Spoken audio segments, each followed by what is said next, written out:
Hey everybody, Matt Johnston here, and this is another in our series of videos that we are talking about commercial leases.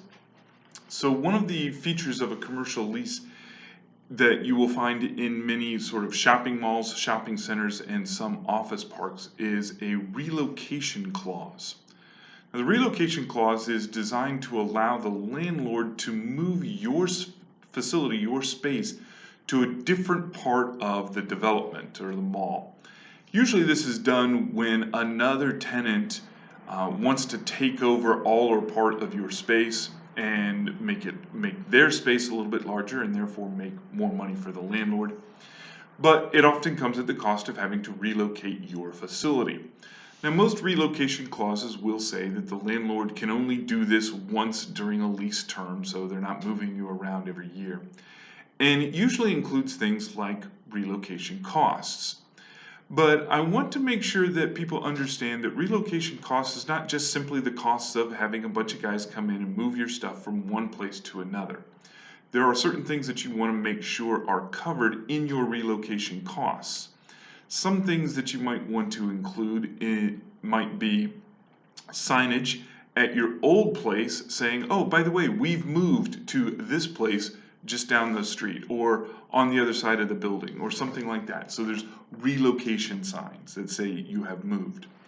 You're also going to want to have your addresses updated on printed materials. So things like business cards, stationery, rack cards, or other advertising materials that are printed. You want to have the landlord pay for getting all of that stuff reprinted. After all, your choice to move, well, it wasn't your choice to move, and the landlord needs to pay for those sorts of things. Now that may get a little bit detailed, it may get a little bit contentious with the landlord, but this is a fairly low probability event, and if the landlord's going to take that step, then the landlord needs to expend the money. The other thing that you want to protect against in a relocation clause is your rent.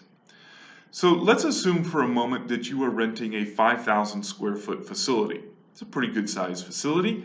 And the landlord says, well, I'm going to relocate you to this facility just down the street. Okay, or on the other side of the building or something like that. Okay, fine. Couple of things that you want to make sure happen. One, you want the new space to be built out to your specifications that match pretty much what you have in your current space. Number two, and the landlord should be covering that cost. Number two, you want to make sure that your rent is not going to be affected. So let's assume that you're moving from a 5,000 square foot facility to a 5,500 square foot facility. Again, this is not your choice, and at the very least, rent increases should be phased in over some period of time, but you really shouldn't be charged with the additional rent because, again, this was not your choice. So you want to lock in that your rent won't go up.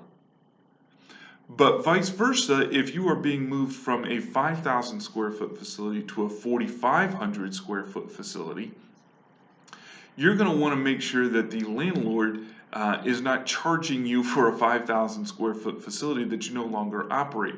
So you do want to have a rent reduction that comes with that. So you don't want your rent to go up, but if you're moving to a smaller facility, you want your rent to go down. So it's one of those protections that you want to negotiate. Most of the relocation clauses don't include information about rent increases or decreases. So if you're looking at that, you're going to want to make sure you have some protection in there and you want to negotiate that protection up front. Now, again, a relocation clause is a fairly low probability event, but it is possible, and if it's included, you want to make sure you understand what that is and protect yourself as best as possible against surprises and costs. Next up, we're going to talk a little bit about everybody's favorite legal proceeding, eminent domain. So stay tuned for that video. In the meantime, hey, we really would appreciate it if you would subscribe. You can subscribe in the channel up here. Actually, it may also be over here. It's in one of these two. So please subscribe, hit the little bell button down there, and you'll get notifications that we have posted some new videos. And hey, I'd appreciate a review. So if you want to slap a review on there, I would greatly appreciate it. In the meantime, take care, and we'll speak to you later. Bye-bye.